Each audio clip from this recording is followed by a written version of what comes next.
Hi, I'm Dan, and I'm here to talk a little bit more about StreamBoost technology, which is inside of our new D-Link gaming router, the DGL 5500. If you've heard about the D-Link gaming router, you know that it has something special going on, which is about traffic shaping. So if you're a gamer, you want to make sure that all of those things that are going on in your home network are getting optimized in such a way that your game doesn't take a hit, that you don't get that lag that could result in a frag. So what we want to do is actually show behind the scenes how this actual gaming router is working in a very intense home network environment that we've set up here. So you can see at the heart of this home network, we actually have the new DGL 5500 gaming router.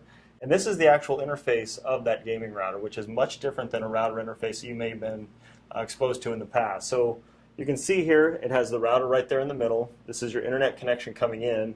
And it's going to show you in real time your down and your up speed coming into the home network, while it shows you all of the connected devices on that home network.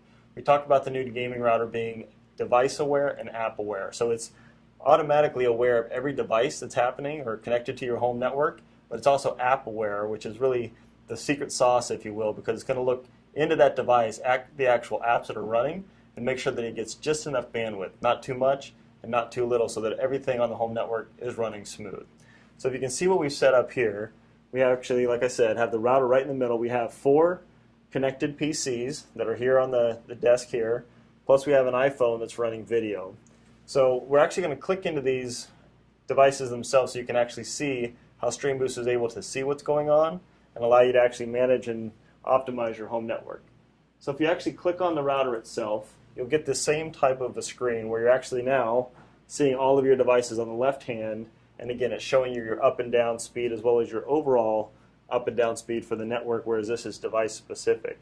Now if I was to look at one of these, obviously there's a lot going on this PC.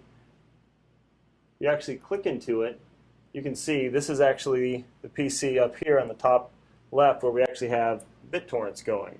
So you can see on the right, green is good. It means that it's getting enough bandwidth to handle that application accordingly, but it's also making sure that it's not giving it too much so that those bandwidth intensive applications like video and Skype and so forth get what they need more importantly. So now if we were to go up to another PC, you can actually see this is the video that's running on the left. It's a YouTube video where we have 360p resolution going on that YouTube video that's playing. I'm actually going to go over and upscale that video to 1080 so you can see what happens.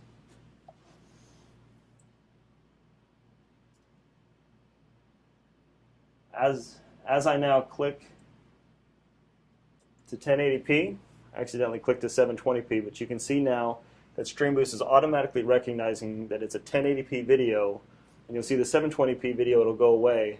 And so now it's allocating more bandwidth to that PC because it now knows that it's a higher resolution video, meaning it needs more bandwidth.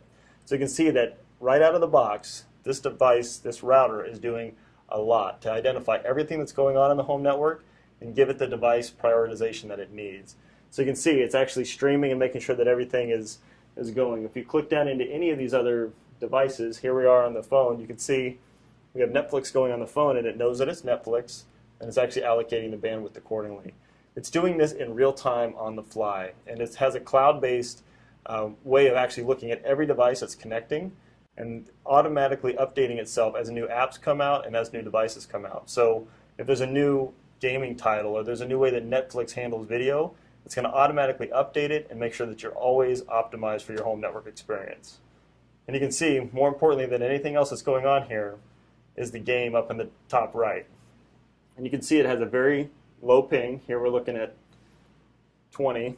So all of this is really great, but more important than any of this, if you're a gamer, is you want to make sure that this PC or this screen, out of everything else that's happening in your home network, gets the priority it needs. And you can see we have a lot going on this screen, and it's a real-time game, but you can see in this environment we have BitTorrent going, we have a 1080p video going, we're also downloading 3 iTunes videos, we have a phone that's streaming Netflix, and all of the while the game doesn't skip a beat. And that's really what the prioritization, what we call traffic shaping, is doing within StreamBoost, and why it's so revolutionary to the home networking industry, and particularly for gamers, is that you can have all of this going on, and you can see that the video's not skipping, the game's not lagging, the BitTorrents are still going, everything is running smooth. So if you have limited bandwidth coming into your home, you certainly want to make sure that that bandwidth is allocated accordingly so that your game and other intense applications get the device prioritization that they need, and that's what the D-Link gaming router does.